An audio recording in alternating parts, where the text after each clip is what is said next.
One. Okay, so you'll get a little message saying, are you happy with that? If you can just tick that, that'll be brilliant.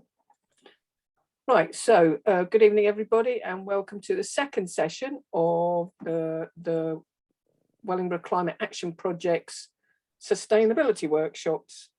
I've got a load of slides to go through, so I'll pop over to those and then we'll do some introductions.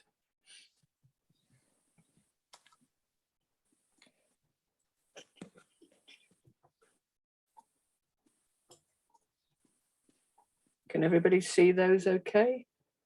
Yeah. Yeah. Yeah.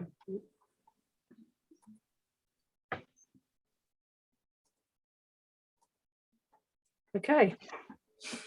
So welcome. Yeah, I'm saying this now. I think it'd be good if we could introduce ourselves. There's a few people here that haven't seen each other before, so I'm now going to stop recording. No, I mean stop sharing and just do a bit of an introduction. So I'm Marion Turner-Hawes. I'm the project coordinator for the Wellingborough Climate Action Project. I'm also a town councillor in the town, and I'll be leading the session tonight. Greg, if you'd like to introduce yourself. Yes, hello everyone. My name is Greg Haynes and I'm the Climate Change Officer for North Northends Council. Thank you. James, if you'd like to introduce yourself. Yep, James Towns, Kettering, Green Party. I'm a town councillor on our local town council. Brilliant, thank you. Judy? Hi, I'm Judy Sumner. I'm Membership Secretary of the Wellingborough Eco Group and involved with various eco group projects. Thank you very much. Karen? I'm Marion Turner-Hawes. I'm Marion's wife, and I'm a coordinator of a local disability support group. Thank you. Jonathan, do you want to introduce yourself? Go on then. I quite like this being picked in order. I'm Jonathan Hornet. I also work on the Wellingborough Climate Action Project. I'm Secretary of Wellingborough Eco Group, Coordinator of Wellingborough Organisations, because that seems to be doing lots at the moment, and Member Pioneer for the Co-op in Wellingborough too. I think that's everything, Marion, but who knows?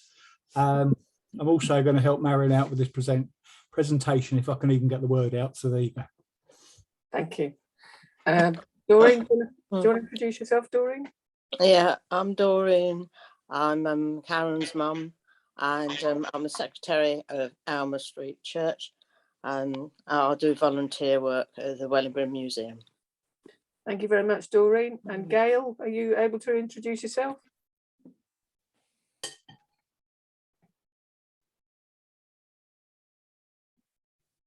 My name's Gail O'Sullivan. I live and work in the town centre and I'm interested in what you're all doing, but you all seem to be members or, you know, part of groups, and I'm not a member of anything that I know of.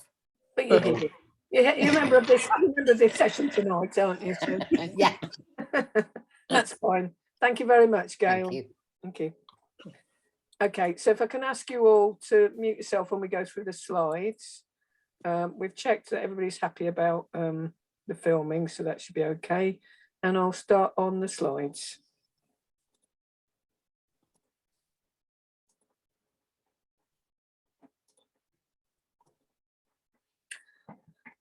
Okay, so I hope you can all, can somebody stick their thumbs up or if you can hear me all right? And you can see the slides. Yeah, great, okay. Right, so welcome everybody and thank you for coming to this second session. Tonight's slides presentation is going to be done by myself and obviously Jonathan, as well as the other coordinator on the project, work on a project. A few ground rules. If you can put your hand up to speak or put, you know, I think the thumbs up thing from the reactions, which are along the bottom of the screen, just to let us know. It would be good to do the reactions because I'm going to have the slides on most of the time, so I won't be able to see you if you're vociferously waving. So it's best if you can find that thumbs up or that put your hand up to ask a question via the reactions at the bottom of the screen. If you can't work it out, people, I am looking at you. I don't know if that's a threat or a promise. That's good. Thank you. Obviously, because we're on Zoom, if one person can speak at a time, because otherwise we won't be able to hear each other. And let's try and use, jargon-free language and avoid long, complicated words, or if we do use them, if we can explain what they mean. If you don't understand something, and you may well not, because it took me ages to understand some of this stuff I'm presenting tonight, so please do ask if you don't understand something. We'll take our time. Let's be respectful of each other, and if you can put your mobile phones on silent, that'd be brilliant. Are there any other rules that people think we need to follow tonight? So I've asked you all to mute yourselves. So if you can mute yourself while you're not speaking, if you want to say something, obviously just unmute yourself. Any other rules? Anybody? I think we're tickety-boo, Marion. Thank you. Okay. As I said, the meeting is now being recorded. So that's all in progress, and we agreed that. Refreshment breaks, obviously you are near your closest cafe, which is in your own home. So we'll probably have a break for a few minutes around about the hour mark, depending on where we are with everything. Just a comfort break more than anything. And yes, I hope that's all right with everyone. Okay, so just a little bit about the Wellingborough Climate Action Project for those people that haven't heard of it before. It's a project that started back in January, February this year. It's hosted by Glamis Hall for All, which is a community centre in Wellingborough, and the Wellingborough Eco Group. It's funded by North Northants Council, and the aims of the project are really to help everybody to better understand the challenges that we're facing around the climate emergency and respond to that, bringing people together, bringing businesses and communities together, and see how we can collectively and individually reduce our climate impacts and hopefully create better lives at the same time. The project itself is doing various things this year. We started with 3 climate conversations back in March, which were really helpful, and lots of people came and shared some really good ideas. A few of us running the project have been on carbon awareness training, and we're trying to, in most of the things that we're doing, we're trying to sort of extend that carbon awareness learning to other people as well. We're now doing the energy saving and the sustainability workshops, and I'll go on, I'll explain a bit more about that in a minute. People picked topics to work on when we were in the climate conversations. They picked topics that they wanted us to focus on in these workshops. We hope to be creating a community forum where we can lead alongside the councils, to help create carbon reduction plans for our various communities. Obviously, this is focused on Wellingborough, but there's people here from outside of Wellingborough, so hopefully all these ideas can be used anywhere where we want to use them, really. Whether it's a family carbon reduction plan, a street carbon reduction plan, a town carbon reduction plan, or a village carbon reduction plan. We all need to do that, or a business carbon reduction plan. So they're the sorts of things that we're looking at. And then will be next steps, because we want to carry on this project beyond the life of the funding that we have at the moment. So this is the sustainability workshops part of that. We've got 11 workshops. We had the first one last week. They started in the middle of May, and they will end at the end of September. As you can see, covering a lot of topics, and the first 3 we've been focusing on issues to do with energy saving and energy use. And then we're moving on to a range of other things like renewable energy and heating, understanding our climate impacts as people and businesses, transitioning to a sustainable life, learning about sustainable homes and business, food, reducing waste, transport, reducing pollution, and adapting to climate impacts. So lots to cover, really. And as I say, all of these different topics were picked out in the workshops, the climate conversations that we had back in March, and a few were added as well. So any questions before we start on tonight's session? Yeah, okay, No hands up. okay. So let's get going then. Right, so tonight's session is about understanding about energy use. So last week we looked at some potential quick wins in terms of saving energy and saving money. And Jonathan went through lots of those different ideas. And if you weren't able to attend last week, we did record the session and it is on the Wellingborough Climate Action website. Jonathan, can you, Gail was asking where they are. Can you just remind us where the recording actually is on the website? Yeah, you've got it in a few places actually, just to confuse the life out of you. But the easiest place, Gail, I think it was Gail, is to go to wcap.org.uk/video, and it's the last video on there. If you look under news, I think it's one of the last couple of blogs that I've put on there for you. Thank you very much, Jonathan. So this week we're looking at energy use and understanding energy use, and there is a few health warnings in here, a little bit of science involved and a bit of mathematics. So, you know, I'll be gentle with you if you're gentle with me as well, because I've done my best with this. Okay, so the things we're going to look at today then is understanding about energy and how we use it. If you bear with me a second. Yeah, I'll use it. Learn about measuring energy, you know, what wattage is, kilowatt hours, and what things cost, what energy costs. Understand the power of the power that various devices use.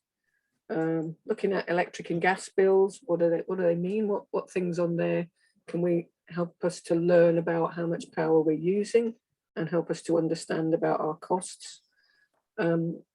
There's a little bit about planning your energy use, and there's some ideas in there, and a mention also about the support that anybody that's struggling in terms of paying for their energy bills could access from their energy supplier.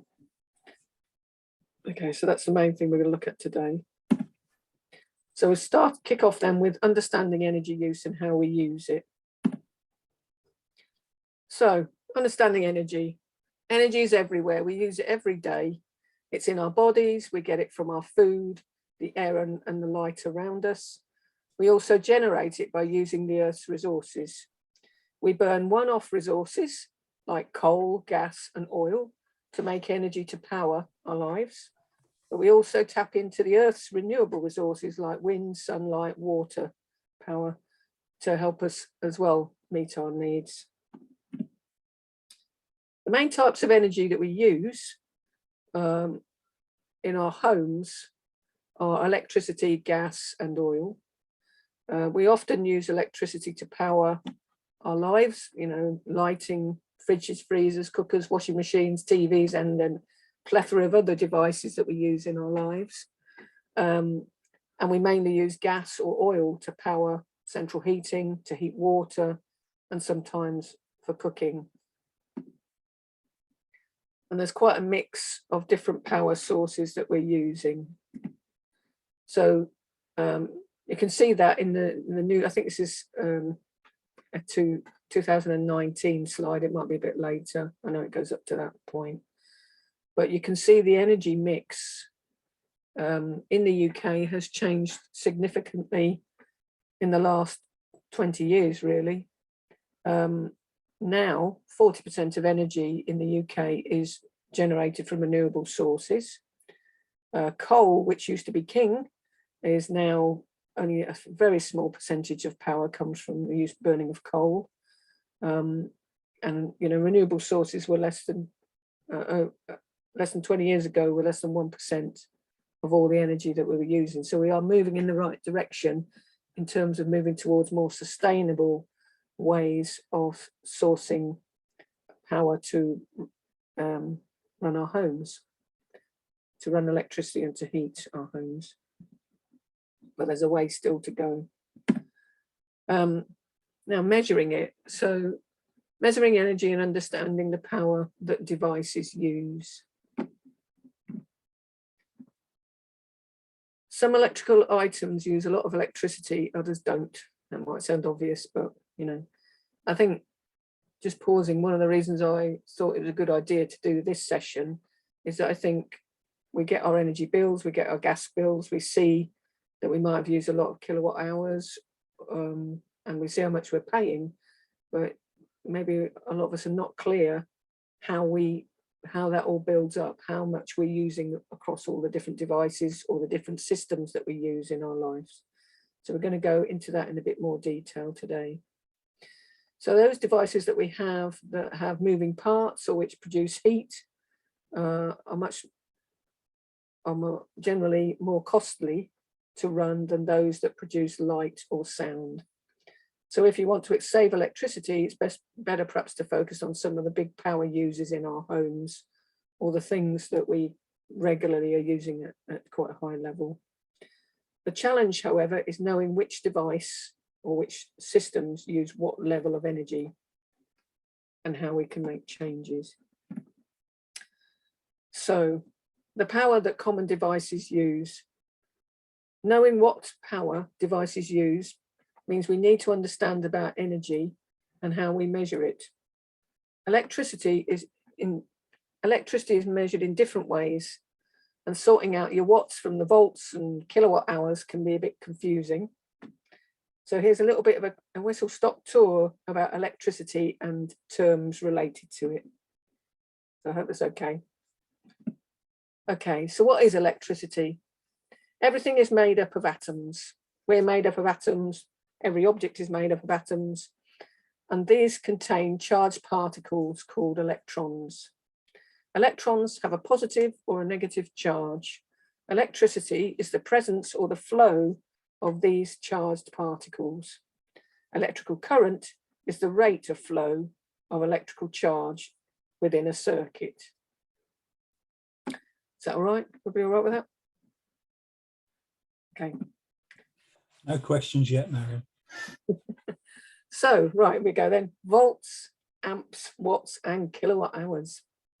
So a volt is a measure of the size of the force that sends electrons through an electrical circuit.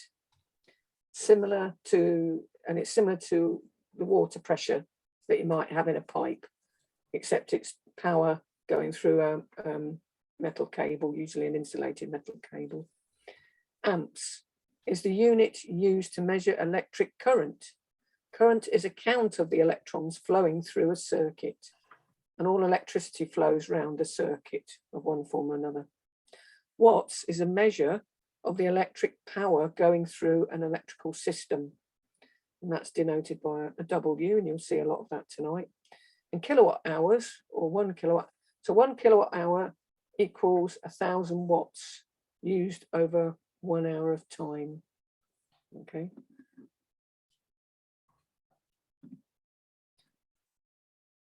Every electrical appliance has a power rating which tells us how much electricity it requires to operate. Usually this is given in watts, so that's the W, or kilowatts, so that's 1,000 watts. The amount of electricity a device uses depends on how long it's turned on for, and this is measured in kilowatt hours, and that's the amount, that's the element that you see mentioned on gas and electric bills. Kilowatt hours are calculated as follows. So I can even show you a little short film now. Let's see if I can do that. No, I think I'll just do my maths actually. So there is a film there. If you don't understand what I'm explaining about kilowatt hours, etc., there's a little film that explains it in a bit more, not depth, but a bit more straightforwardly, perhaps than I've done. So you can follow that link. Oops, that is also on the video page too. Yeah, that's right. There you go.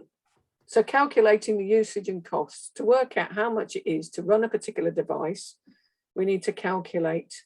So we take the wattage of a device, so how much watts it takes to run the device, times the amount of time it's used, and that gives us the kilowatt hours. And then we multiply that by the unit cost of electricity in pence per hour. So we see these figures all on our gas bill, all on our electric bills. So you can find your unit rate on your electricity bill.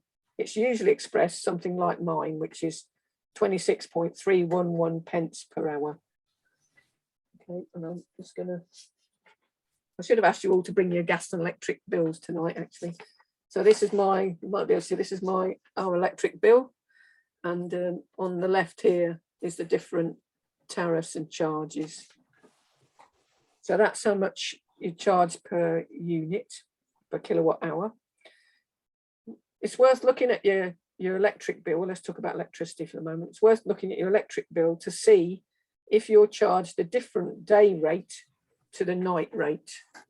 And if you are charged a lower rate at night, it's worth thinking about what devices could you run at night that could save, and because it could save you energy rather than using those devices in the day, because the price will be lower. On our bill, it's the same price, so we don't save anything by running anything at night. Okay, so I'm just going to do a bit of maths now. This is the maths warning, but I'll try and explain it as straightforwardly as I can, and we'll go very, very slowly for me. So just one example then. So if I run a 7,000 watt electric shower and I use that for 15 minutes, what's that going to cost me? Okay, so 7,000 watts divided by 1,000 converts it to kilowatt hours. So that means that would use 7 kilowatt hours, and times that by the amount of time it's running. So 15 minutes is a quarter of an hour, that's 25%. So that's 0.25. So that works out at 1.75 kilowatt hours. And I times 1.75 kilowatt hours, that's it, by 30p or 0.30, and it comes out at 53p. So for that 15-minute shower at the rate that we're being charged for our electricity, that would cost us 53p. And if we had a shower for 15 minutes every day throughout the year, assuming we only have one shower a day, that would cost £193.45 for the year. Is that okay with everybody? Is everybody following me so far? We are, I think. There is one thing to say about that. That is an electric power shower, not necessarily sort of any other type of shower. It's one of those ones with the electric box in your shower. Yeah, because obviously some people have showers and they run off their central heat, their gas system, the gas heating system, yeah. And others of us have an electric shower, and this is for electric shower. Okay, so let's look at this in another way then. So if I change the amount of usage, if we made it 10 minutes for our shower, how much money would that save? So that would work out at the shower costing 35p each. So that saves 18 pence per shower. So over the year, the cost of the showers would be about £128 for the year. And that would save £65.70 over the year and £5.50 per month. So that's a 33% saving by just changing the shower usage by 5 minutes. So if you get really think, oh, this is working really well, let's have another look option. What if we put it down to 5 minutes? So I have one shower every day for 5 minutes. That shower then would cost 16p each shower. And across the year, that would be about £58 for the year. And it would save a massive amount, save £135 across the year, which is over £11 per calendar month. So that's a 70% reduction saving by just having a 5-minute shower rather than a 15-minute shower. And then if you want to go even further, you could choose to still have a 5-minute shower, but have a shower every other day. And if you did that, that would cost £30 a year, making a massive saving of £167 or nearly £14 a month. That's an 85% reduction. So hopefully showing you the maths on this, how we work out kilowatt hours and what they cost, and then applying that to a particular device is showing the potential savings that we can make depending on what we want to do. And if you don't want to have a shower every other day, if you like to have a shower 5 out of 7 days, you'll still make a significant saving. Is everybody still alive after the maths? Is that okay? We're all still awake, Marion. It's good. Yeah, good, good. I hope that all makes sense. So that shows you how you can calculate how much power you're using per device and then make decisions in relation to that. So that's one way of looking at energy, and that's probably the conventional way of thinking about our electricity bills, and later on we're going to come on to our gas bill. But I want to talk to you now about another and an alternative perspective on energy, and this we found this quite insightful. Karen, do you want to go through these slides, or do you want me to do it? I can do it, I think. Okay, so I'm going to stop sharing for a second and just switch the presentations. So we're going to look at a presentation. Well, I'll let Karen explain in a minute. Let me just stop.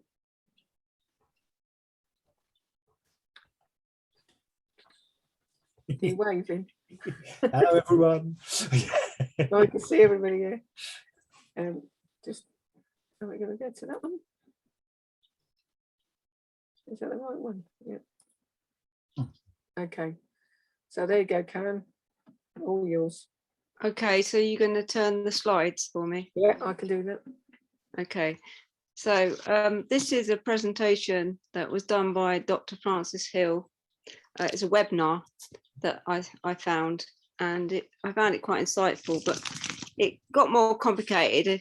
There's a link at the end if you actually want to see the webinar, which lasts about an hour. I've just took some bits out of it to make it simple, basically. And we've got it on our website anyway under the where is it? Where's this film on the website, Jonathan? Is it under energy, isn't it? Oh, it's yeah, it's under energy, and it's also under video too. So yeah. Okay. Okay. Hang on a minute. Oh no, wrong one. There you Sorry. go, in the wrong way. Yeah, it's all right. I thought I was on the right presentation, and I'm not, if you bear with me. I don't think I recognised it. No, it's okay.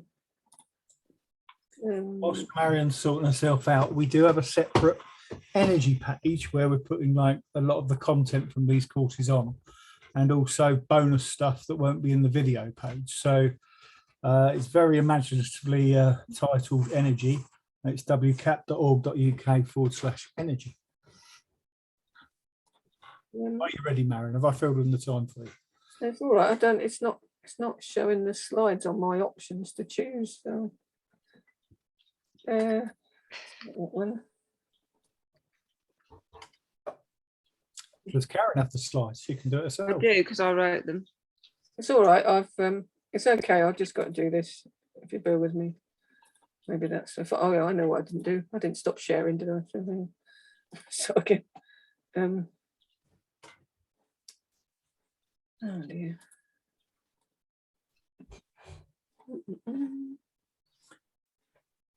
It's not sort of giving me an option, is it? Karen, if you wanted to, there is a big green button at the bottom that says share screen. You could do that yourself. Do you want me to do that? Hang on a second. Hold on. Wait. Oh no. Why isn't it going up? Oh, I know. Hang on. Right, let's try that one.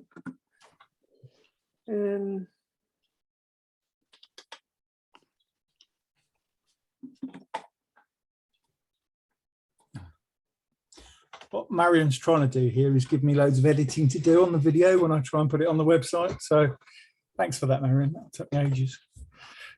All right. I've lost the presentation there. Where are we? Oh, got it. There you go. It's all great when it works, isn't it? On you go then, Karen. Yeah.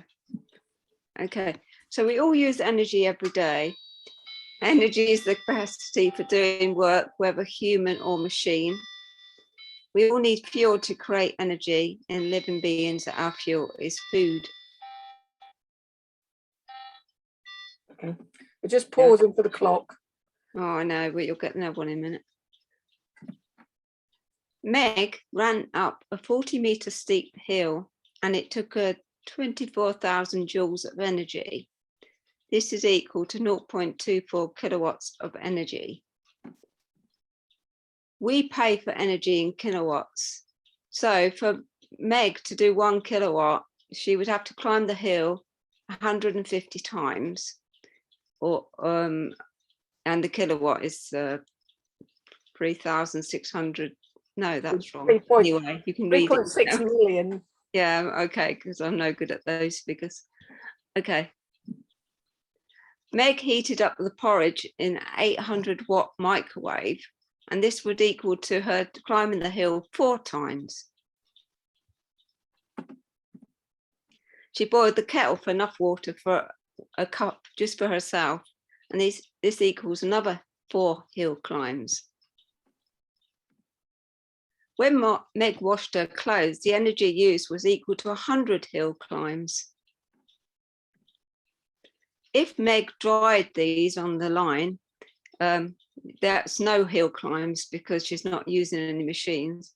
But if she put it in the tumble dryer, it would equal 400 hill climbs. If Meg has a 3-minute shower, this equals 64 hill climbs. If Meg put on the heating in one room for 10 hours, it equals 300 of her hill climbs. An average person uses 9 kilowatts per day, and in terms of Meg, it would be her running up the hill, 42 Megs running up the hill for 24 hours a day. It just shows the enormous amount of energy we use in a day. And there's more, the webinar, that's the link for the actual webinar. But I found it fascinating because for me, it brings it to life for me, because I just can imagine this woman climbing up this hill, and imagine, making a cup of tea. She only has to do it 4 times, or putting something in the microwave for a couple of minutes 4 times. But then if she puts the heating on for the day, how enormous that is. And also put the dryer 400 times, she'd have to climb up that hill. So it just shows how much some of these devices, how much energy they use. And for me, that made me think, well, I'd never use a dryer for a start. And no, I found that quite powerful personally. That's impressive. Yeah, it means that 4 Meg's hill climbs are worth a penny. You're not going to pay me a penny for running up and down a hill 4 times. Yeah. Yeah, I think the thing for me when I was watching the film was also that, and everybody can see this film if you want, but when watching it, I thought, well, how we value energy is there's a kind of mismatch in how we value energy, because, as Karen was saying at the end, you imagine 42 Megs running up and down the hill 24 hours a day just to generate enough power that she might use a day in terms of electricity and gas use. I think the other thing is around when I saw how much, obviously they're using a measurement of Meg running up and down the hill, but it also made me think about what was the most valuable of those actions that she did, in terms of like either washing herself or washing her clothes, and heating her home using 300 kilowatt hours of energy. No, it wasn't, sorry, 300 runs up and down the hill. It's probably quite good value compared to having the tumble dryer on for maybe an hour, and that's being 400 running up and down the hills. So I guess it's all about priorities and how we choose the energy we use in our lives. So I found that quite interesting. Are there any questions about that? Oh, someone's pointing to me. Is that one of those? Yeah, that's one of them smart meters, and that's how much we've used today. Now Emma's been at work today, so perhaps not as much as usual. What does that say? Is it 463? 4.63 kilowatt hours that our little families use today. Oh wow. So obviously in the evenings you probably use a bit more energy, don't you? Yeah. That's a few megs, put it that way. Yeah, so that's how many megs running up and down the hill is that? So that's what did it say was 150 for 1 kilowatt hour? I've just gone up an extra point. About, Yeah, don't know. about 1,000 runs up the hill then, isn't it? It's about 1,000 runs up the hill. 78. There you go. Oh. Okay. Anyway, so are there any questions before I go back to the slides? No. Okay, so we'll go back to the slides. Just make sure I'm on the right presentation now. Hopefully. No.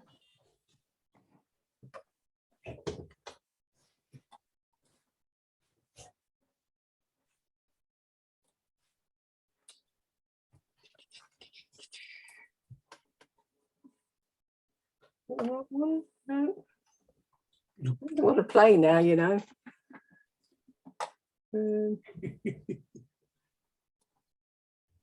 No, it doesn't.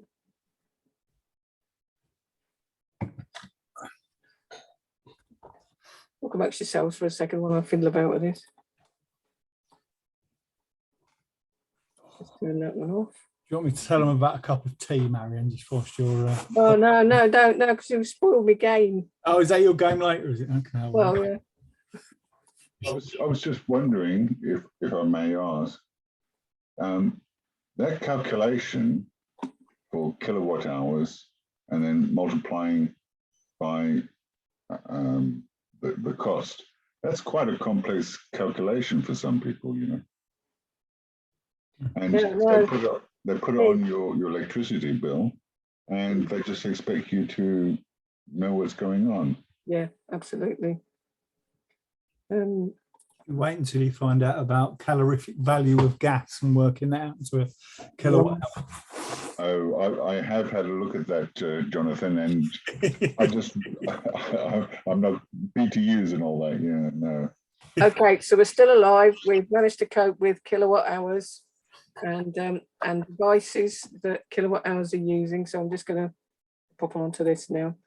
So understanding energy use in our homes then.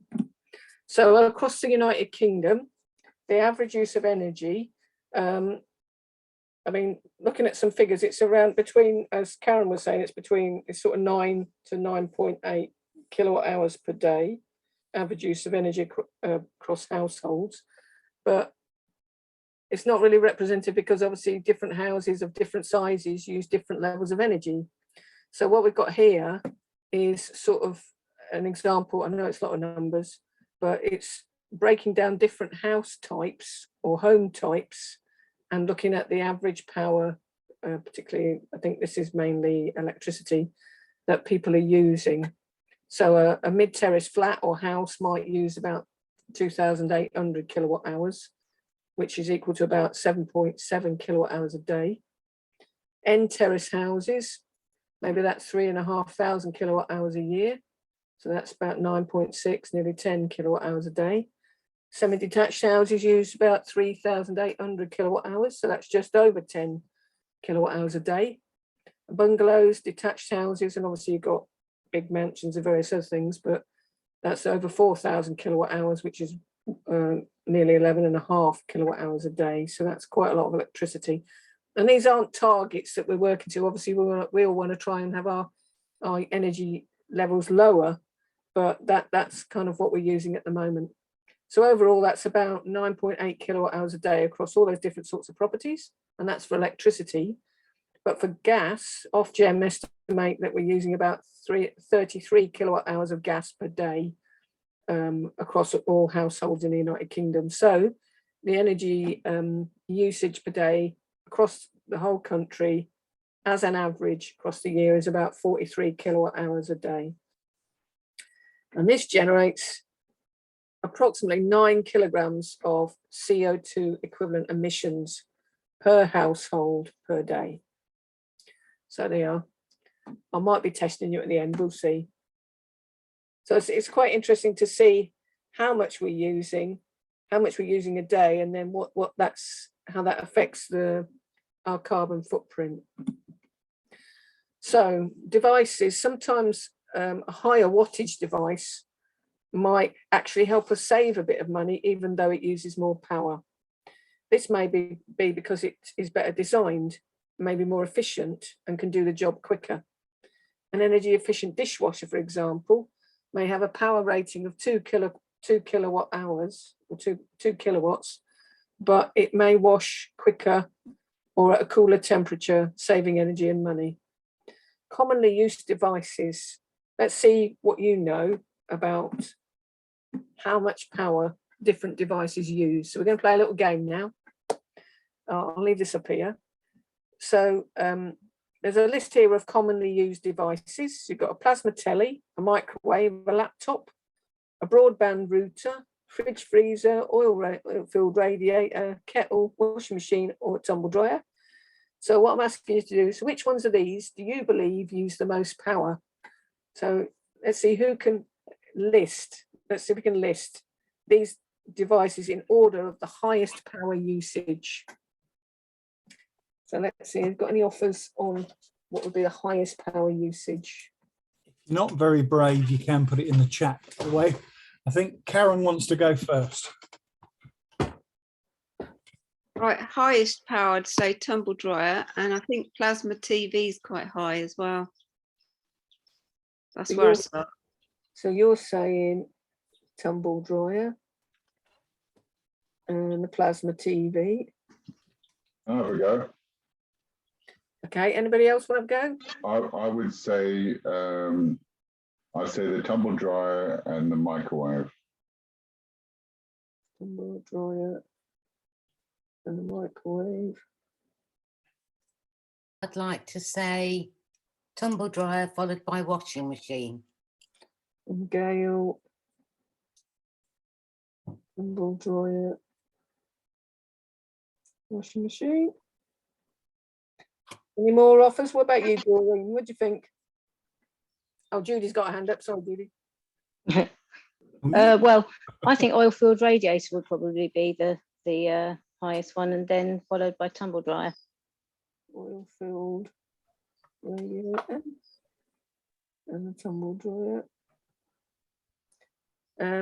Anyone else? Doreen, are you still with us? Yeah, I am, but I can't see me. So can you hear me?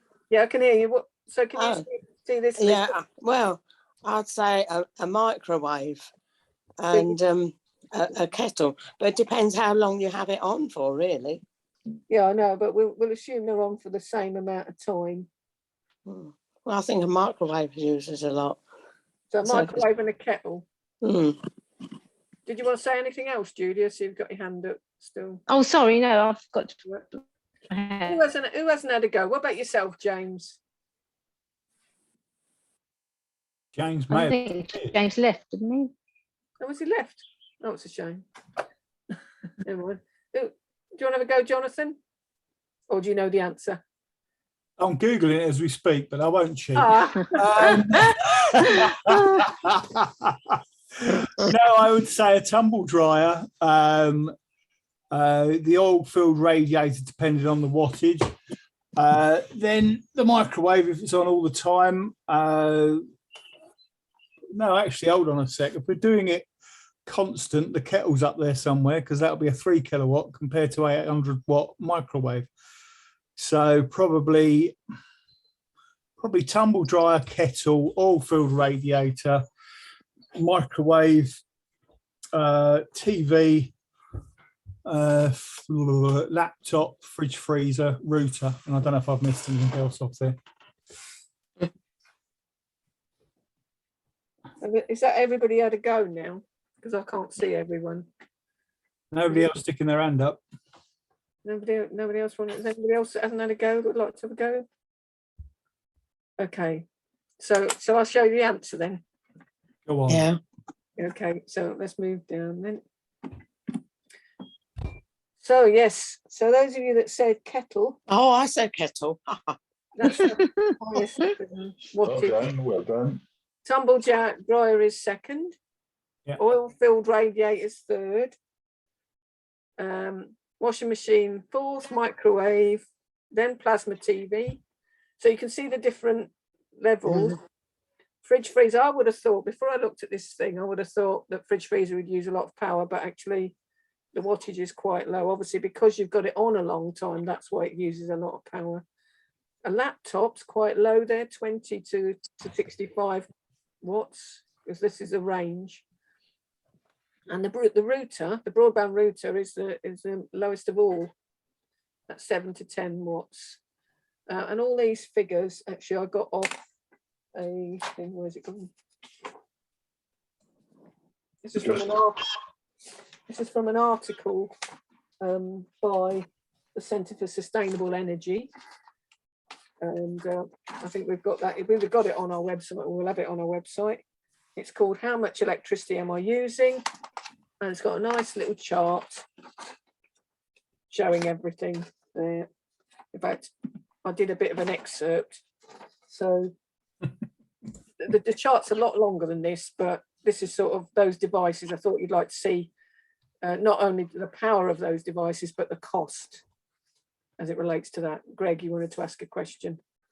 Yes, just a scientific note here, because I've done lots of science.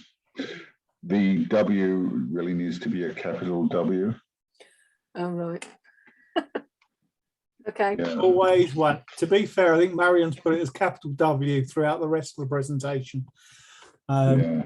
as in KWH, for instance. But yeah. Yeah.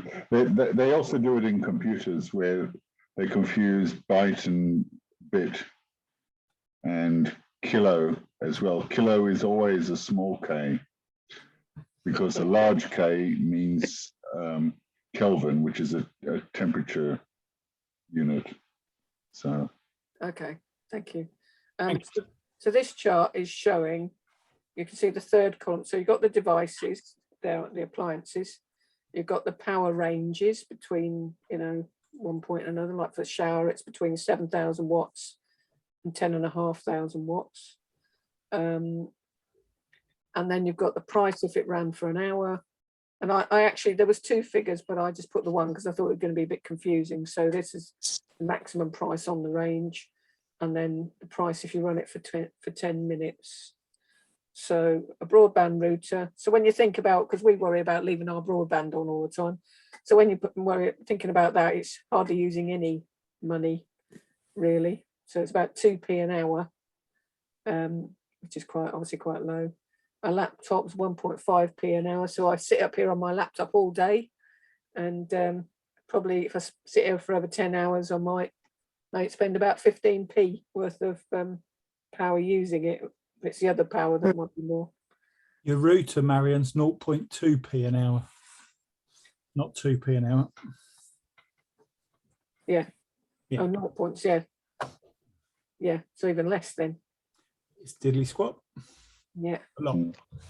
But it's worth looking at so that list, as I say, that article is the Centre for Sustainable Energy, and we will put it on our website, although I think it might be all there already, but we'll put the most up-to-date one. This maths was based on a unit charge of 25 pence a unit. Okay, now ours has just gone high, slightly higher than that, but it was showing 25 pence per unit. That's how we do it. Sorry to interrupt. I have just put the link in the chat if anybody wants to have a look at the page that you're talking about. There are a couple of people with hands up. I think Doreen might be pressing the wrong buttons. Have you got your hands up, Doreen? Yes, I was just looking at this, and I use the kettle quite a lot, just to make a cup of tea. And looking at this, it'd be much cheaper for me to put a cup of water into the microwave. Not necessarily, Doreen. No, not necessarily. Because a kettle is an enclosed environment. If you put an open cup in a microwave, it's going to take an awful lot longer to boil. Yeah, but I think she sticks a saucer on top of it, don't you? Sorry? You put a saucer on top of it. Oh, yeah. Yeah, you could. Yeah, could do that. Put it this way, the average cup of water takes about 40 seconds to boil in a kettle. You boil a kettle for 40 minutes, you boil a cup of water, and it costs you 1p. If you fill it up, it's going to cost you 5p. So that just shows you like the difference between 1 cup and 5 cups in a kettle. So it's still probably cheaper to do it in your kettle. How long does that say there? For 10 minutes? Well, it's not going to be 10 minutes, is it? But you might be putting it on for 2 minutes in a microwave. So you can see that it's neither here nor there, really. I think the price difference. I mean, this chart, Dawn, this chart is worked out on these time rates, but if you remember going back a few slides when we were talking about how to work out how much energy you're using, if you could work it out yourself, you know, if you estimate that it takes about half a minute or a minute to use a kettle, we could all, I mean, that's a bit of homework that people could do, because there's another, that's alluding to a little bit of a question I've got later on actually about making a cup of tea. So, so I'll come back to that one in a minute. I think Greg had his hand up again. Did have his hand up, yeah. Yeah, I just wanted to say I'm a bit of a villain here because I've got an electric shower and I think it's 11 kilowatts. And I recently read that if you have a colder shower, then it's actually better for you because you can lose weight. So I thought, well, that's a good opportunity. So I've started taking shorter showers, and I've got my showers down to about seven minutes now, and I also have a slightly colder shower. But I don't have it so cold that I shiver when I walk into it. But it does seem to make a difference to my metabolism as well. I seem a little bit more lively after a slightly colder shower. So I just thought I'd share that with you. I used to have a cold shower first and then a warm shower because it's like bringing you more awake. I suppose some people have been watching that series, haven't they, on the television about the cold wind, whatever that bloke's name was, where he's got all the celebrities jumping into frozen lakes and things like that. Oh, not that that's the same. no thanks. It can, you know, having a cold shower first can really get the circulation going well. But you know, again, this is, I suppose the question is though, even if you're having a cold shower, the shower is still using power. It's perhaps not heating it in the same way, but it's still using power. So yeah, it might make you feel better, but does it actually save any energy? That's the that's a good question.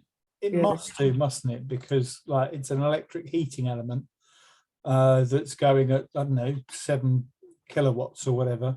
The pump probably only uses a couple of 100 watts, do you know what I mean? So if you're looking at your chart and working out the difference in pennies, that's probably quite a lot.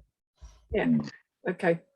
Are there any more questions or thoughts on this?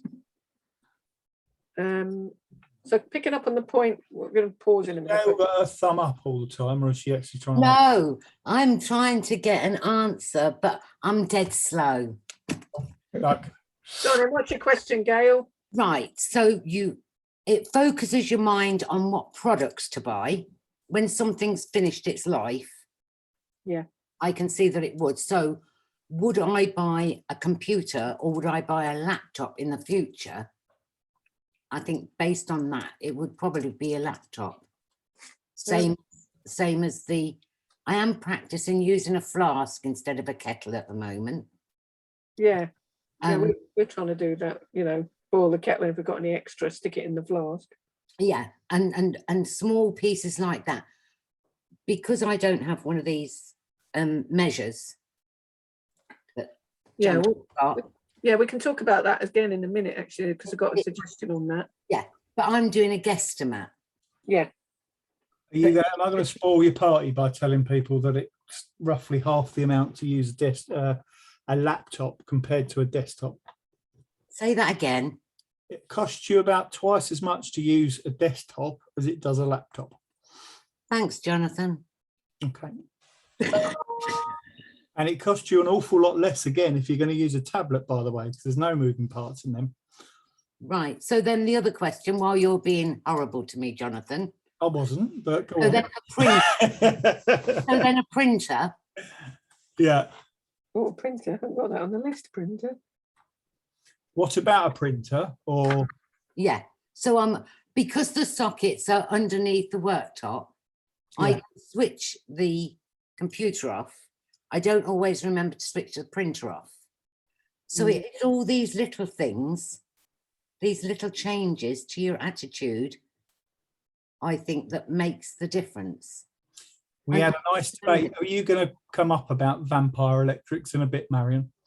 No, Oh, I'm not. very Because good. we talked about that last week, didn't we? Okay, we did talk about vampire electrics last week for yourself and Judy, and I think Doreen, who weren't with us. And yeah, if you don't switch things off at the wall, then things like your printer, your TV, or even if you leave your phone plugged in after it's fully charged, it will keep on using electricity, and quite a lot of it. And if you look at last week's presentation, you'd save quite a lot of money by basically switching things off at the wall, or possibly getting a smart plug, which you can just tell Alexa or whoever might be named to do it for you.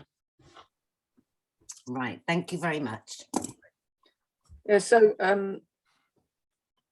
anyway, we'll have the full list of these devices. If when you look at this list from the Centre for Sustainable Energy, the device that you're thinking about isn't on it, you can Google the devices and just ask the wattage, the power rating on Google, and see what you come out with.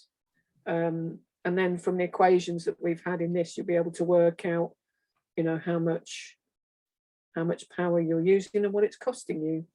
So obviously we haven't got everything down here. And of course, as I say, these figures on this spread, on this chart, based on a charge of 25 pence per unit per kilowatt hour.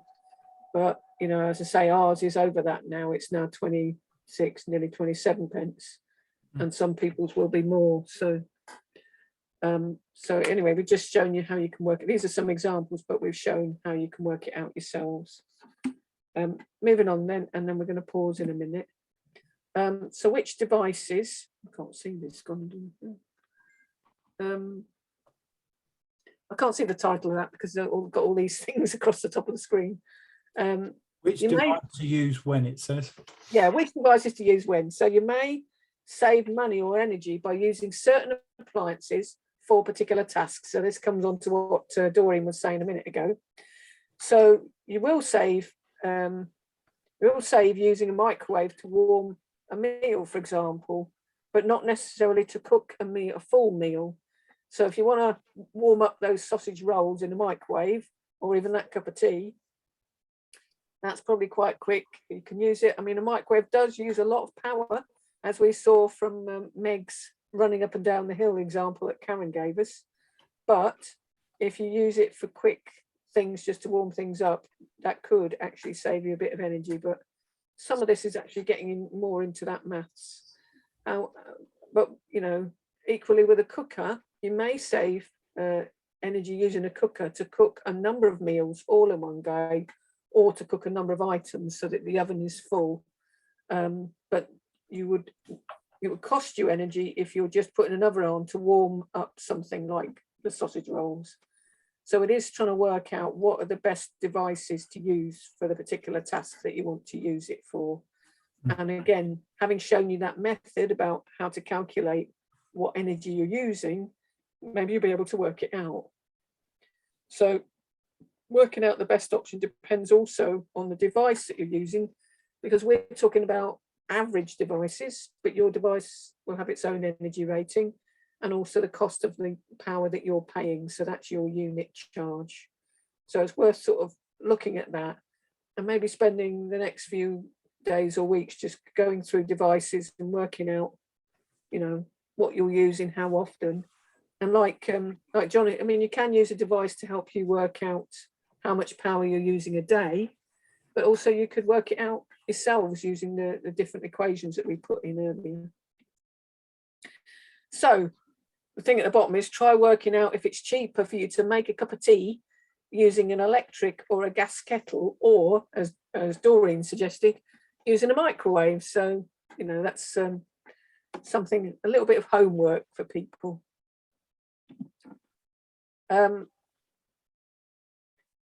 Yeah, so I'm going to pause there because we haven't got many slides left. So let's just have it's now just after 8 o'clock. So if you want to have, we'll come back about 8:15, and we'll, if you want to have a little comfort break, and I'll see you then. So We'll just pause. Thank you. Thank you all.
Hi, Judy. Hiya. Are you okay? Yes. Oh, you're frozen. Better. Probably hear you better now. Oh, Judy, you haven't got your I had to glasses put on. my oh.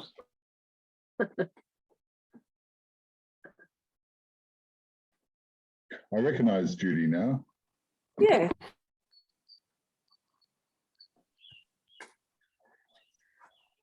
Everything's frozen. It's working. Oh, there we are. It's working again.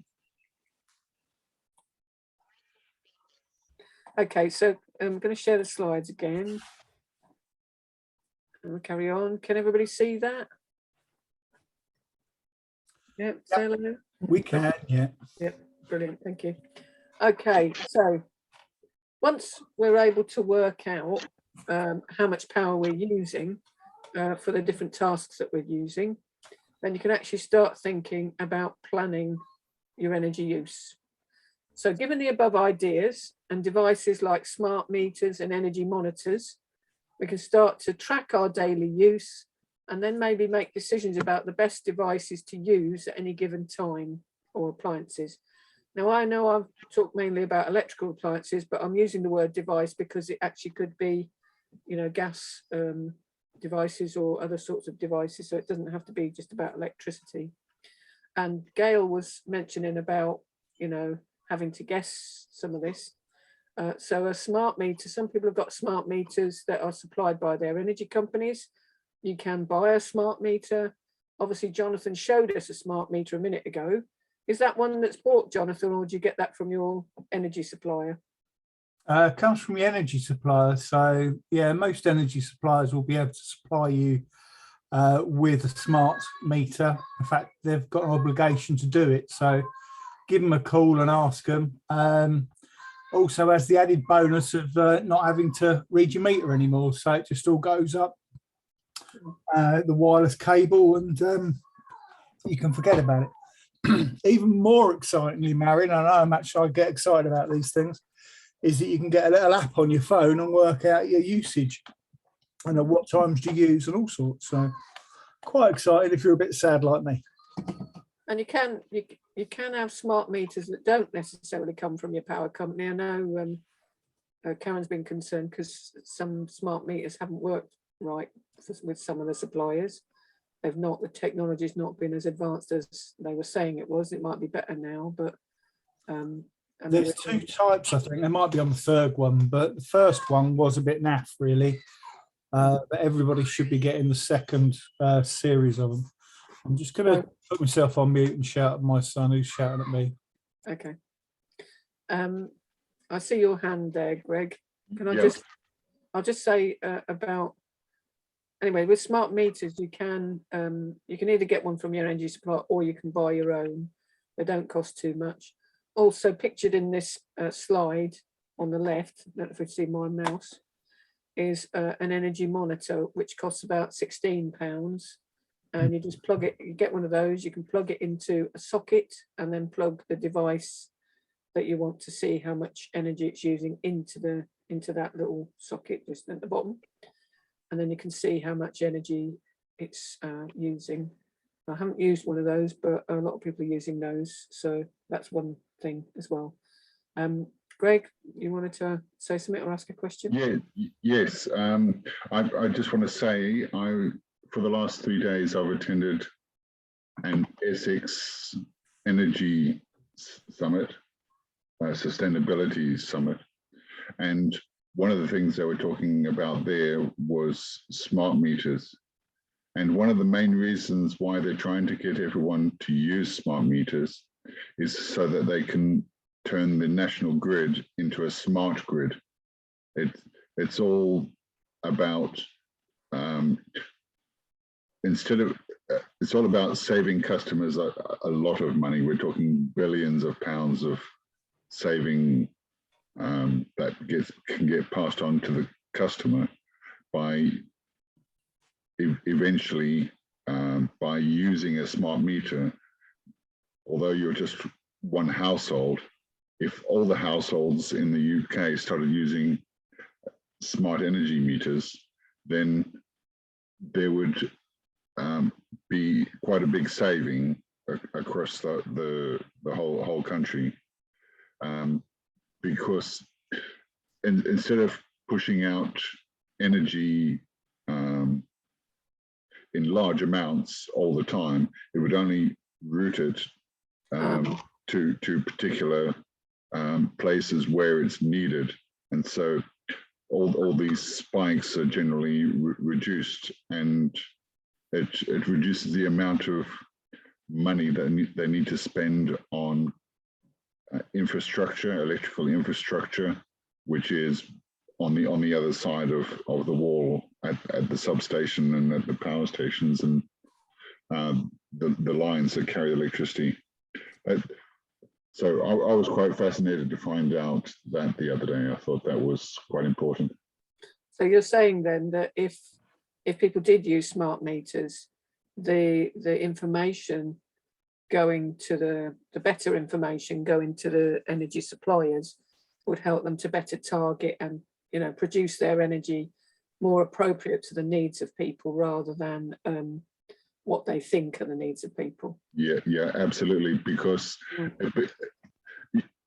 it's well known in the electronics world that if you want to keep something stable, like a temperature of a device or something, you really get a computer to monitor that temperature, and it can keep it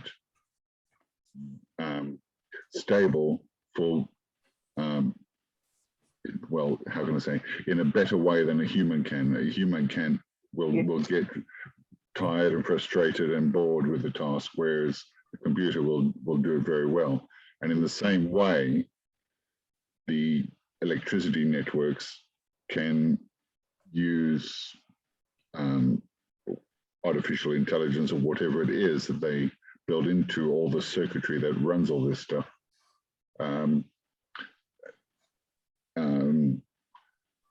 Decision making and algorithms that can reduce the amount of energy flowing to a particular place when it's not really needed and it's just being wasted.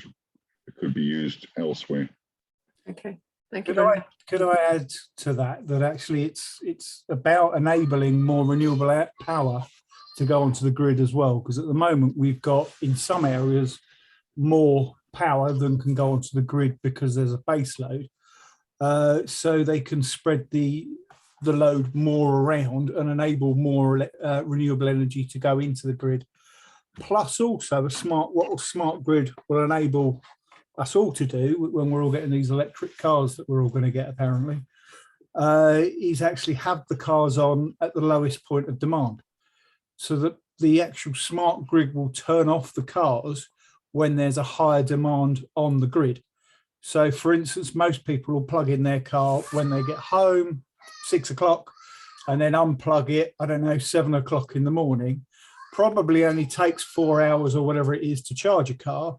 So it'll pick the time of the lowest demand, thus spreading the load, thus enabling more renewables, if you like, to fill it rather than have to be sort of topped up by your fossil fuels.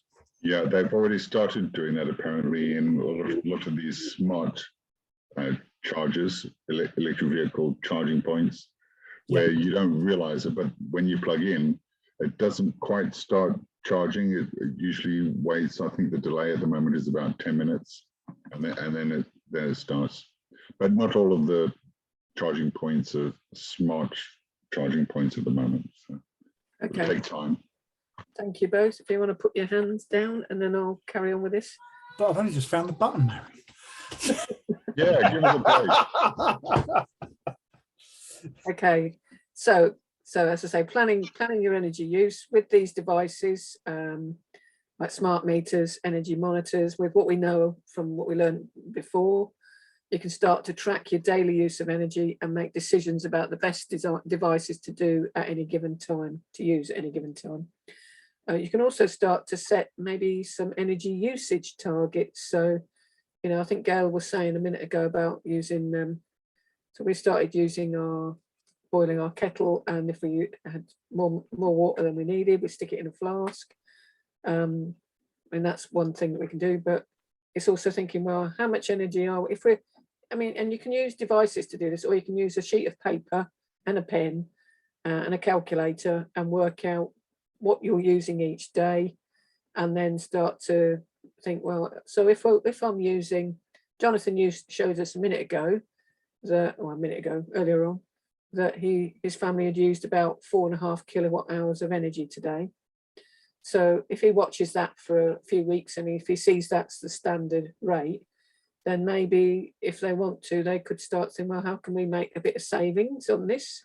How can we get it down to 4 kilowatt hours usage a day? Or do you see what I mean? So you can start to think about that for yourself and then make maybe create an energy use plan.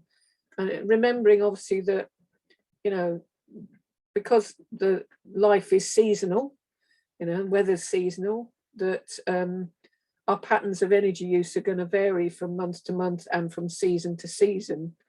I mean, I know a lot of us think we've only got 2 seasons now, but it's still, you know, different weather that we're experiencing, and we use different devices in those different periods. So, I mean, half of this is half of the benefits of coming from knowing what energy we're using, or looking in more detail, is that we start to observe ourselves, and then as soon as you start to observe, you automatically start to think about making changes. I think before, when I was just looking at my energy bill and I would just see a price on it and not really take any notice of how many kilowatt hours I was using, that I didn't really appreciate what I could do. So knowing this information gives us more power to our elbow in terms of actually making some changes, both for financial reasons, but also for saving the planet as well, because all those savings that we make are also cutting down our CO2 emissions as well. So, so hopefully then by creating a plan and setting some targets, we can help us all to get the best out of our services, get the best of relationship with our supplier, and use the energy more efficiently and save ourselves some money and cut our carbon footprints at the same time. I think Greg's had his hand up for a while. I was going to show you something, but I'll let Greg go first. Yeah, Marion, if I may ask Jonathan a question. On that meter of yours, Yeah, that it's obviously a smart meter. Does it tell you only your electricity, or does it tell you your electricity and your gas? Greg, you are a darling. You've led into what I was just about to show you. You're ready for that? Prepare to be excited. Can anybody see that? Yeah, and does it? It's a graph. It's a graph, and it says £24.51, but I don't know what it's telling you. Right. Well, all the green bits are electric, and that's my daily electric use. Okay, I see. Blue bits are gas. So I've got an app that's linked to my smart doodah, and I can go every day for the last, I don't know, year and work out what I'm using of both. And as you can see, when it's colder, I guess we use a bit more gas, or possibly when Emma gets in the shower, but yeah, I'm only brave enough to say that because she's not here. But yeah, you can see the electric is fairly stable, perhaps a little bit higher. I think that's probably, no, it's fairly stable. The electric's fairly stable, a bit higher on a Sunday because that tends to be our day where we're all in, sort of thing. Sorry, Jonathan. No, go on. It's just very simple. But you can go completely bonkers and have a look for like what we've done so far this month. All right. And then it'll even do like the year as well. So it'll show you sort of, obviously January is quite a big gas month. Yeah, sure. But as we come down to April, you can see the gas is sort of probably a third of what we were using, but for some weird and wonderful reason, we're using more electricity. Yeah. Now these smart meters, Jonathan, they're supposed to be able to change the rate at, I think it's about 20 different times a day. It's on your supplier, Greg, and depends on your tariff. So, for instance, Simon, who's a part of the Eco Group, I don't know if you've met him, he generates his own electricity and has a variable rate.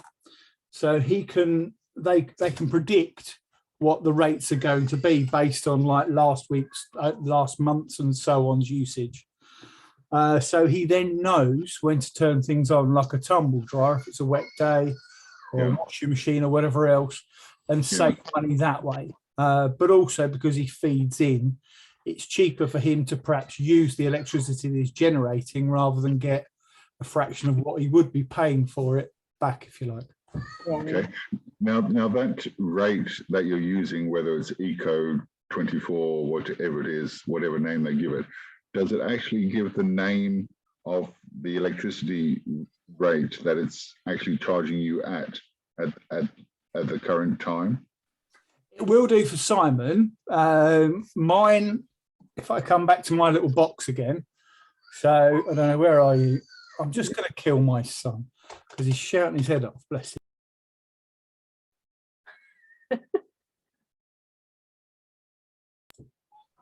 Sorry, he's bellowing his head off, and he never does that, so just typical, isn't it? But there we go. So for instance, that's how much I've used today. So if you like, so far since we've been on this call, we've used 35p's worth of electric, or 35 kilowatt hours. Yeah.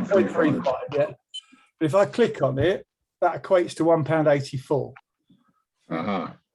So it would have the gas thing on there. You'll notice the gas blank, but because my gas meter is in the garage, it needs to be plugged in to have enough oomph to connect with the gas widget, basically. So if I'd have left it plugged in, and I could have got my camera down here and showed you that, it would have the gas on there as well.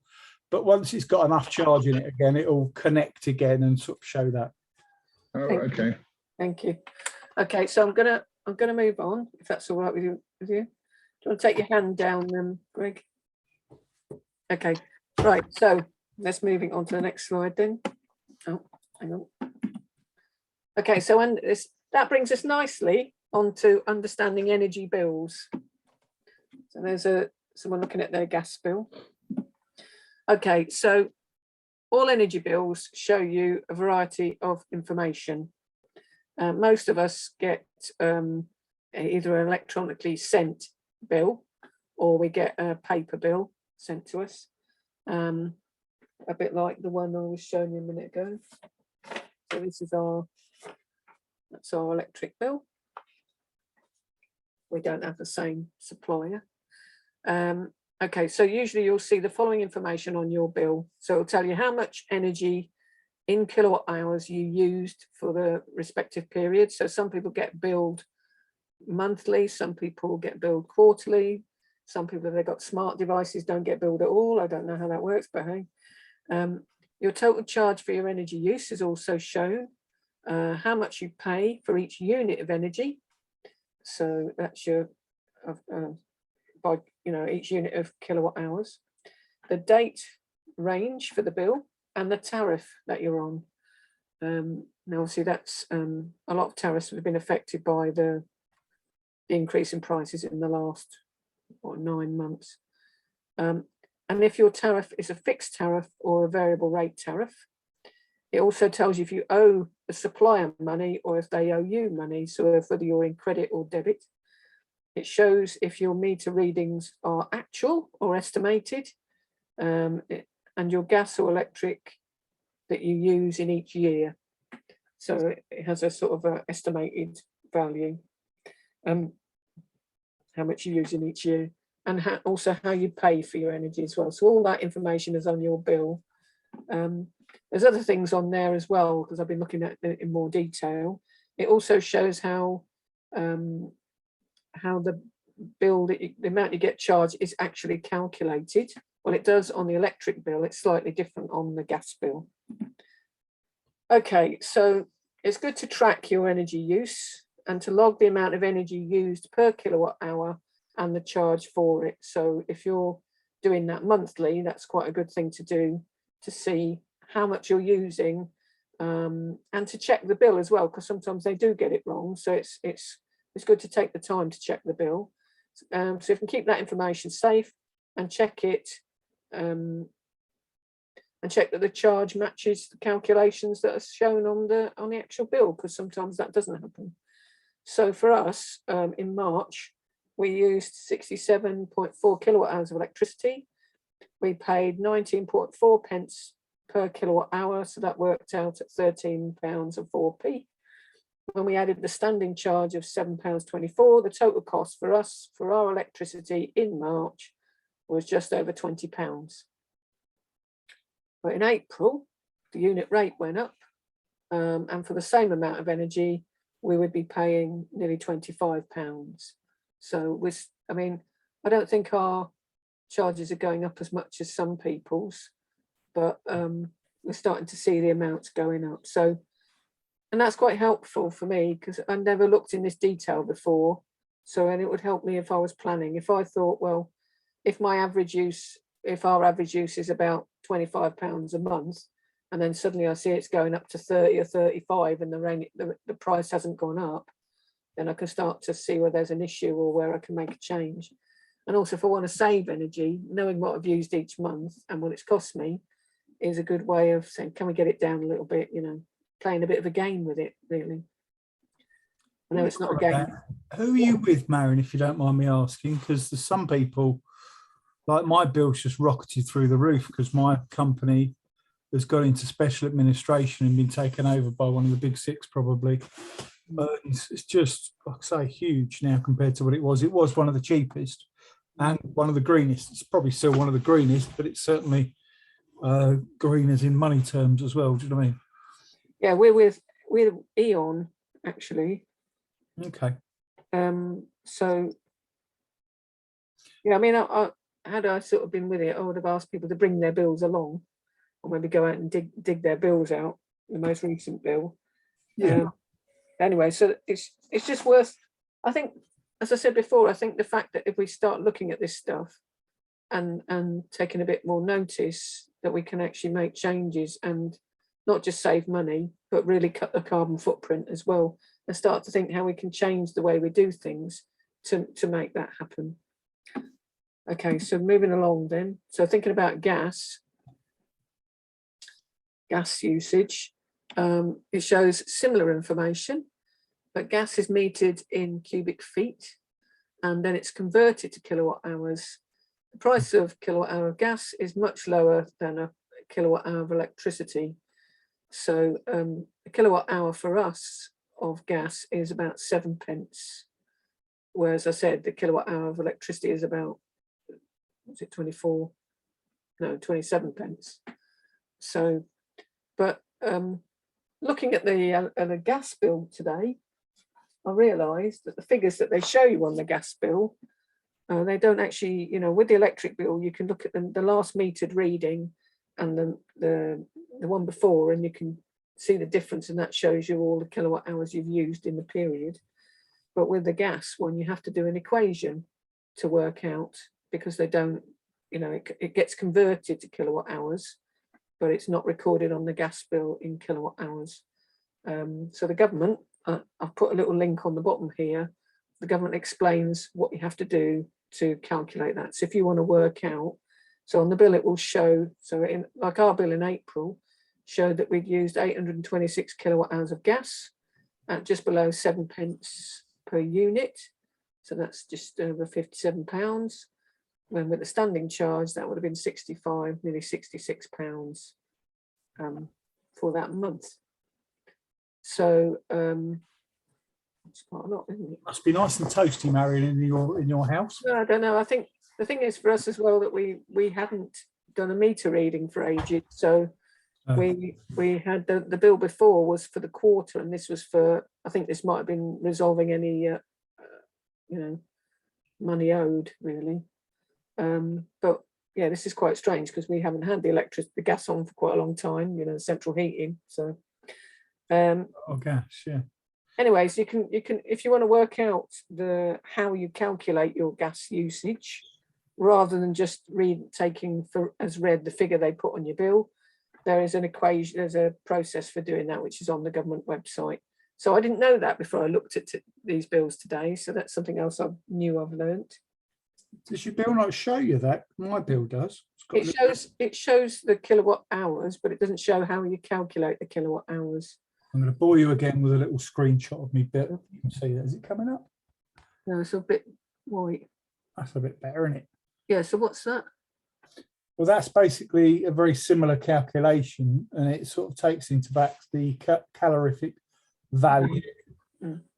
But basically, I think that says 29 units equals 375. I think that says. I'm reading backwards and out of focus. And that's based on middle of March to middle of April. How many units? 325.4 kilowatt hours, 29 metered units.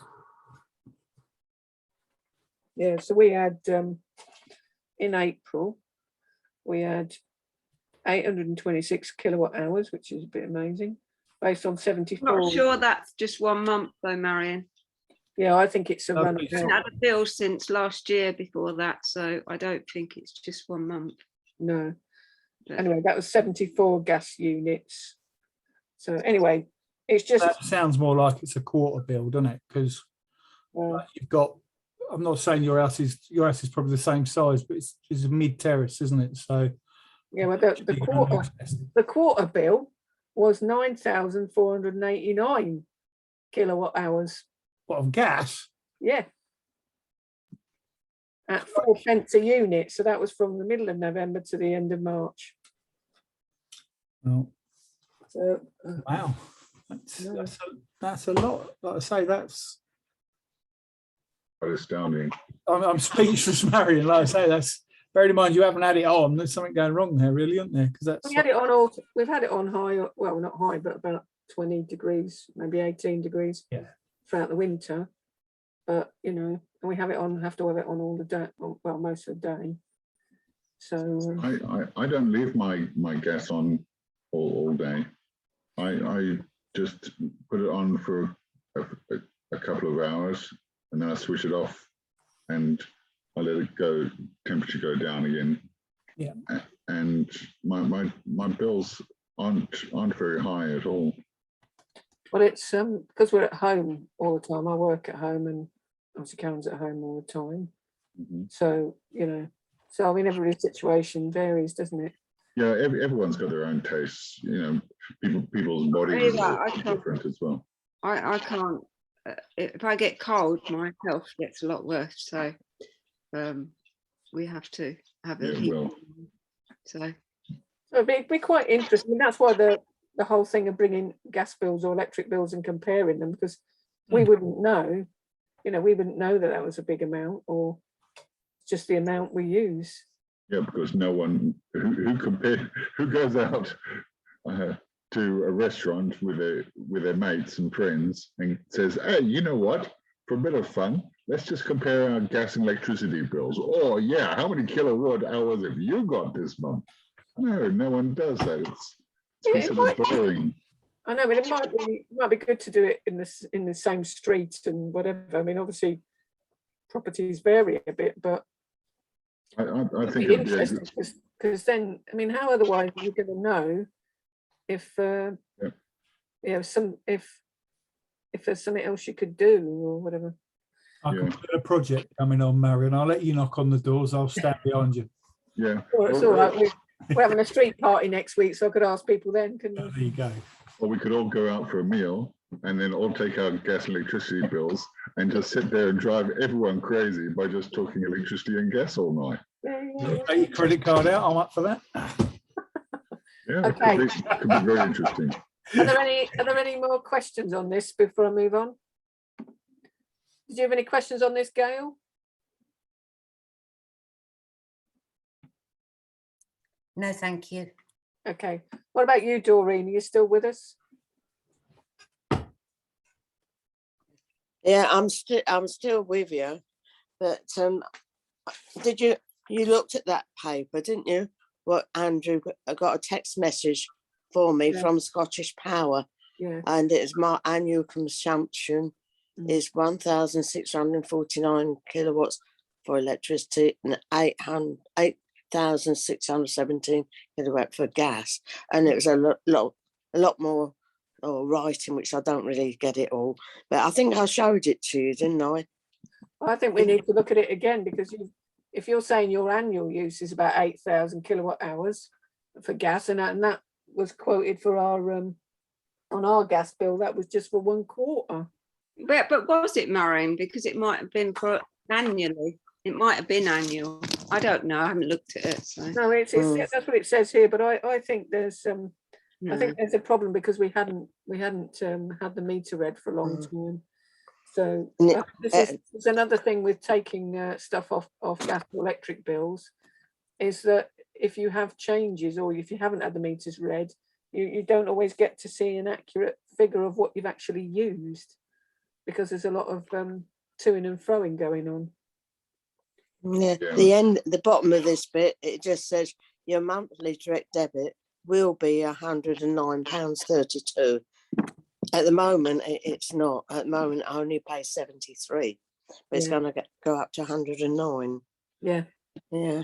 I mean, looking at our gas bill, so that was the quarter I mentioned, but actually looking at the annual use, so this is what it doesn't make sense. The annual use last year was about 10,000 kilowatt hours. But the year before, it was 11,000 kilowatt hours. So there's something not right here, isn't there? I mean, that's the point about checking your gas bills. You know, if they're saying the annual use is 10,000 and they're saying we used like 90% of that in 3 months, then there's something not right, isn't there? Yeah. So I do mine every month. I'll send my readings in every month. Yeah. And they just tell me how much I'm in credit. Okay. So we'll move on then.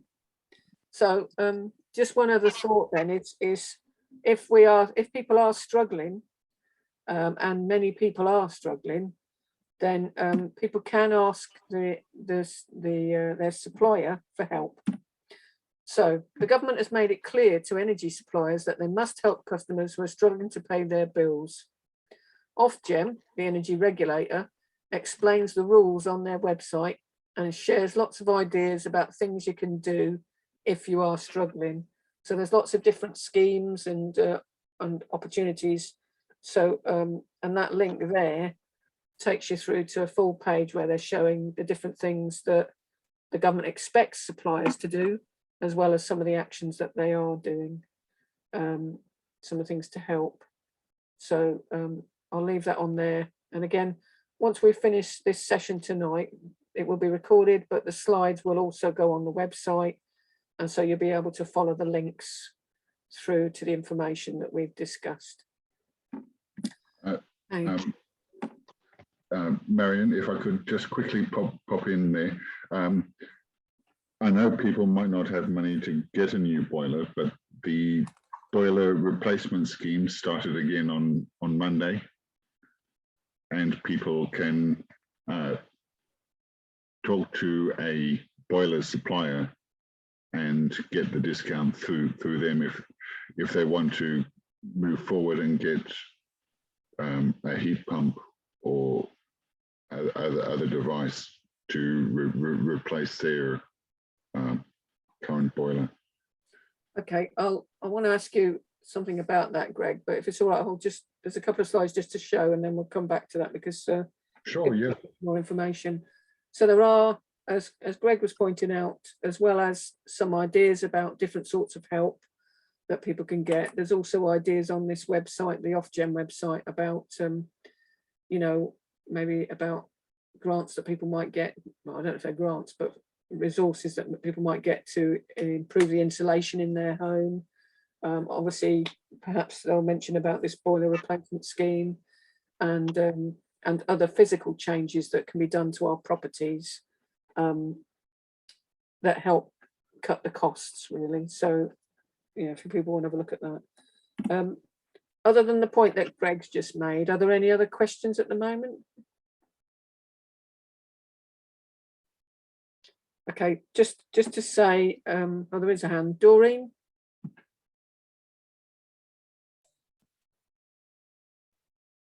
You're on mute, Doreen.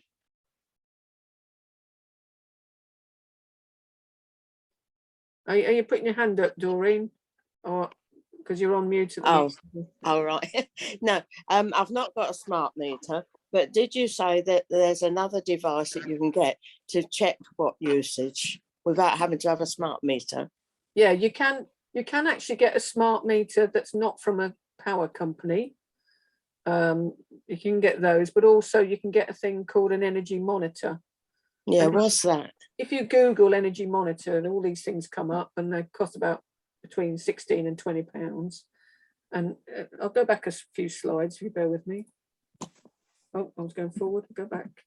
Yeah, I think that's quite an expensive option, but at least you can So then- uniquely identify your resources. Do you see this here, back on this slide, Doreen? Yeah, There, yes. Right. That picture at the top. It looks like one of those things that you put in your socket into, you know, trip out your mower if it you know gets cut. It's sort of, it's not a very big device, and it just sits in the plug. Where does it go? In any plug? It goes into a socket, any socket in the wall, and then you put the device that you want to find out what energy it's using into that socket on the front. Oh, Yeah. So I mean, if you Google it, you'll see it on the internet what they are. Yeah, they're quite cheap actually. You can get them cheaper than what Marion said. Oh, that's good. That's good. Yeah, yeah. because you'll need one for your kettle, one for your washing machine, one for your toaster. No.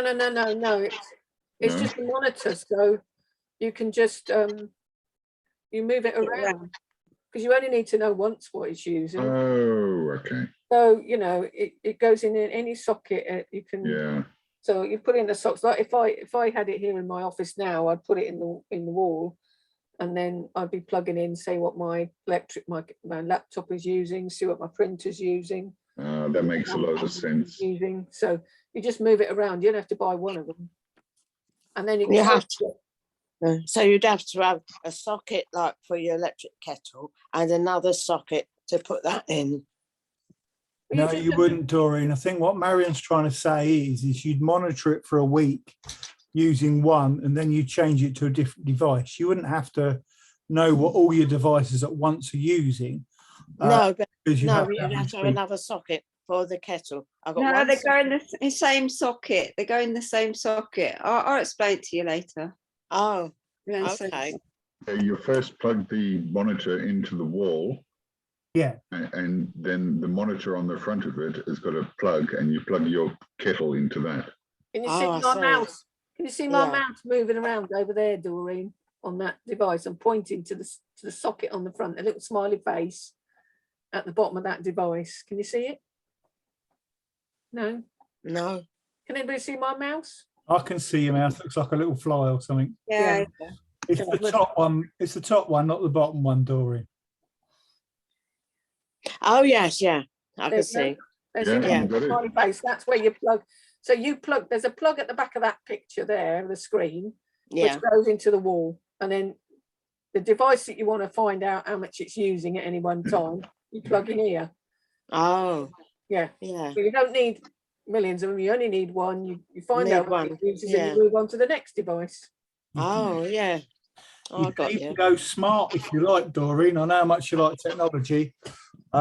Argos will sell you one for £9.99, and you can connect it up to your tablet or your smartphone, and you can have up to the second energy usage monitoring if you want. And then when you're bored with it, you can tell Madam or Alexa or Doris or whatever she's called to turn it off.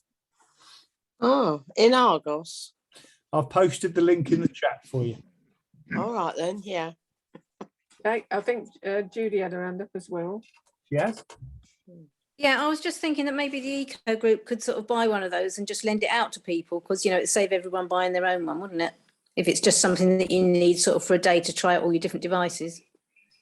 Yeah, that's a good What point. we were going to do, and we haven't got around to it, was actually sort of Simon was going to make a monitor where you could bring your device into a repair cafe, plug it in, and then it will tell you how much it's doing with a display.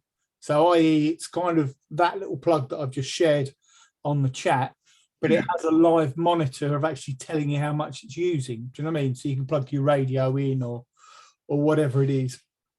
But yeah, like you can buy multi-packs of these. The only problem with that is that you've got to download the app, and I guess it's useful for people that can't afford £10 or haven't got that sort of facility.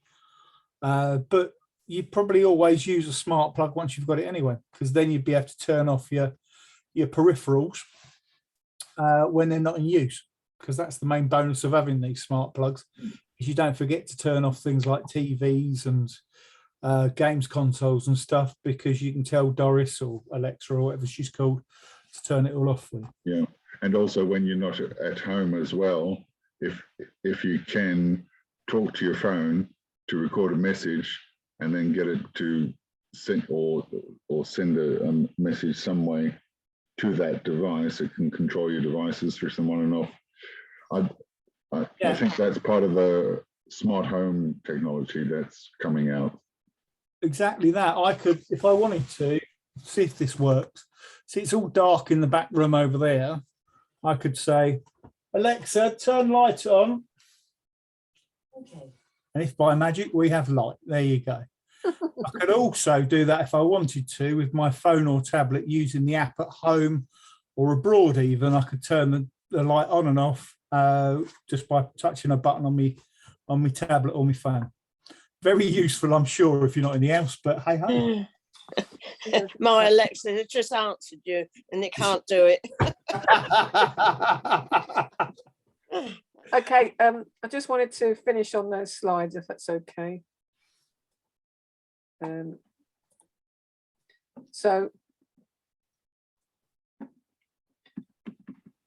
Right, so I'll do the questions in a minute.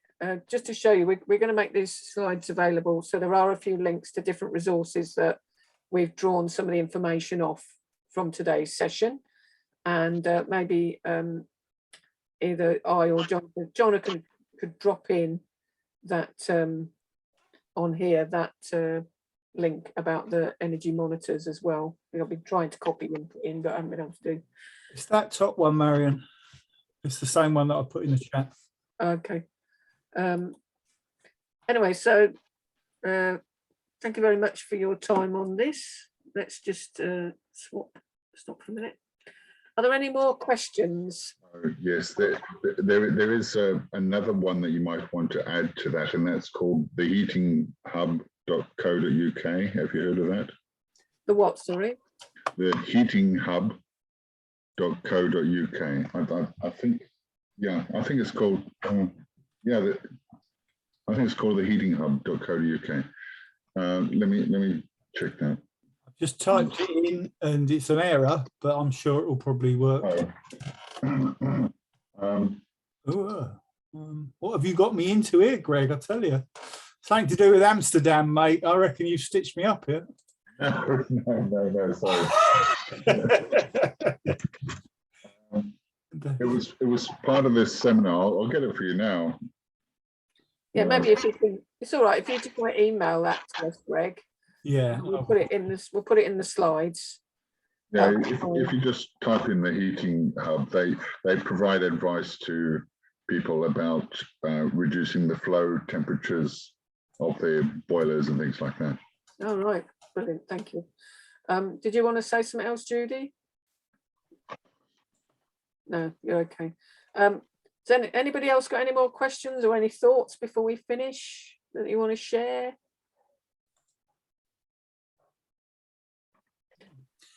Greg's link was right, but you need to put a www in front of it, otherwise it's somewhere to Amsterdam.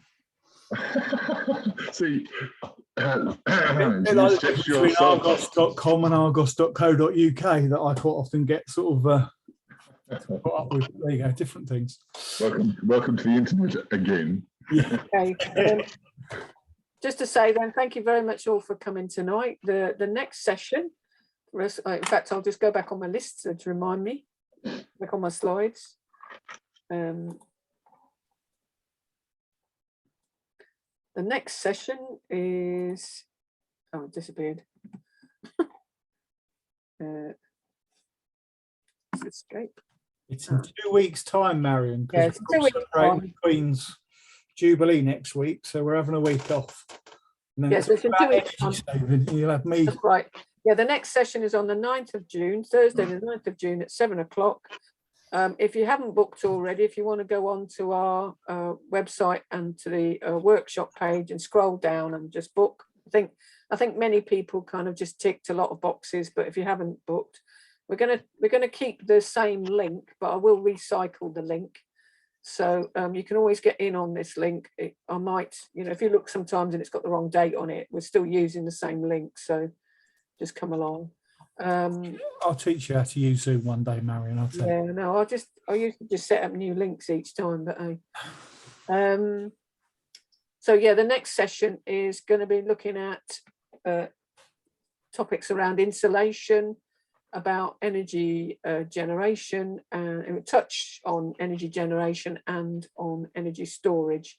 And then the week after, we're going to have a specific session on renewable energy generation and renewable heating.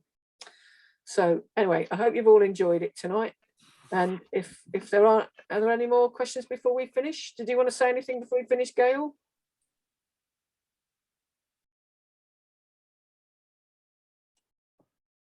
You're on mute, Gail. That's the quietest I've ever heard Gail. She's probably popped out for a cup of tea. Yeah. Anyway, is there anything else anyone wants to say before we finish? Well, I'd like to say thank you. I enjoyed that. Okay, I hope people were okay with the numbers. We will put the slides on the site, and again, just have a go at finding out what your devices are using and how much energy, and by the amount of time that you're using them, and seeing where you are. So thank you very much for coming, and we'll see you all in 2 weeks' time on a different back channel. Well, the same back channel in 2 weeks' time. Thanks very much. Thank Bye. you, Marion and all. Bye, everyone. Thank you, Ian. See Thank you. See Bye. you, Judy. See you, Bye. Karen. See you, Doreen. See you, Jonathan. See you later, Greg. Bye. Bye, everyone else.